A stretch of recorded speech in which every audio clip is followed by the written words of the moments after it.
It all started with a night like any other.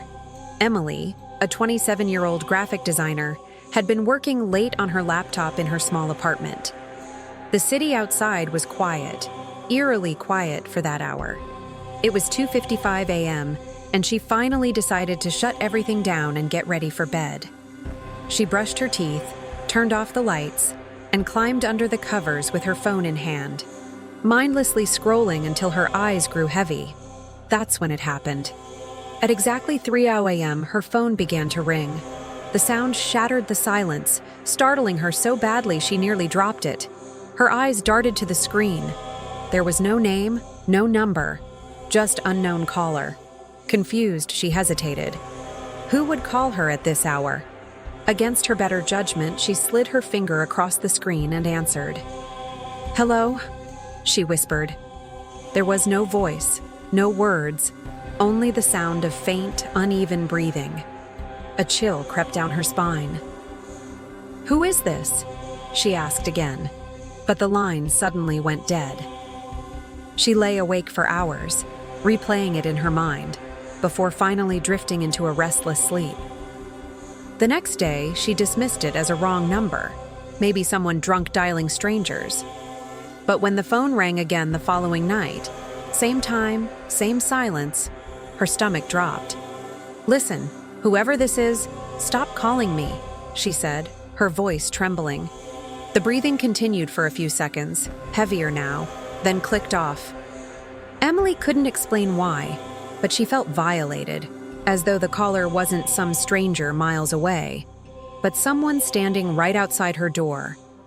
By the third night, she was dreading 3 a.m. She sat curled up on her couch, gripping her phone, watching the minutes tick by. When it finally rang, she answered immediately, trying to sound braver than she felt. "Stop calling me," she snapped. This time there was a pause, and then a whisper. Soft, raspy, and deliberate. "I'm watching you." Emily froze, her blood running cold. She dropped the phone in shock before quickly hanging up, heart pounding in her ears. She checked every lock in her apartment, yanked the curtains shut, and sat awake until dawn, unable to shake the voice. The following day, she confided in her coworker, Lisa, about the strange calls. Lisa laughed nervously, suggesting it was probably a prank. "Block the number," she said. But when Emily tried, her phone only displayed, "Call cannot be blocked." That night, she barely touched her dinner. Every creak of the floor, every groan of the pipes made her flinch. She kept telling herself it would stop, that whoever it was would get bored. But deep down, she knew that wasn't true. The fourth night, Emily waited in terror, eyes locked on the glowing numbers of her digital clock. When the hands struck 3 the phone stayed silent. Relief washed over her, and she let herself relax, sinking into bed. For the first time in days, she thought maybe it was over. But at 3:17 a.m., her phone buzzed.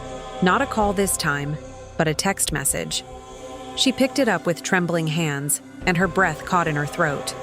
The message read, "Check your window." Every nerve in her body screamed not to, but slowly, cautiously, Emily turned her head toward the window beside her bed. At first, she saw only her own reflection in the glass, but then, as her eyes adjusted to the dark, she noticed the faint outline of a figure. Someone was standing outside, perfectly still, watching her. She let out a scream, scrambling to the opposite side of the room. Her phone rang instantly, making her jump. Hands shaking, she answered. The same voice, clearer now, whispered, "Why did you run?" "I only wanted to talk." Emily dialed 911 immediately, gasping into the phone as she told them someone was outside her window. Within minutes, 2 officers arrived. They searched the area, but the figure was gone. What they did find, however, made Emily's skin crawl. Muddy footprints in the dirt beneath her window, too large to belong to her, and leading off into the woods behind her building. The officers assured her it was likely a cruel prank. "Stay calm, ma'am. Just keep your doors and windows locked. If it happens again, call us," one of them said.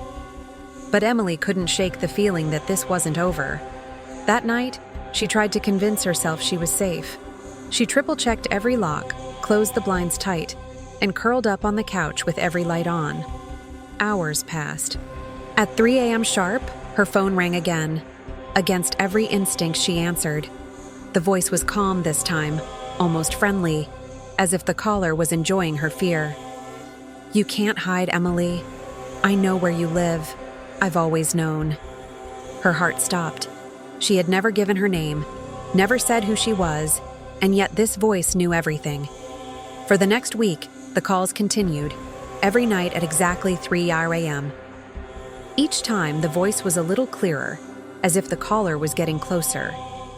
Sometimes Emily swore she heard footsteps outside her door right after she hung up.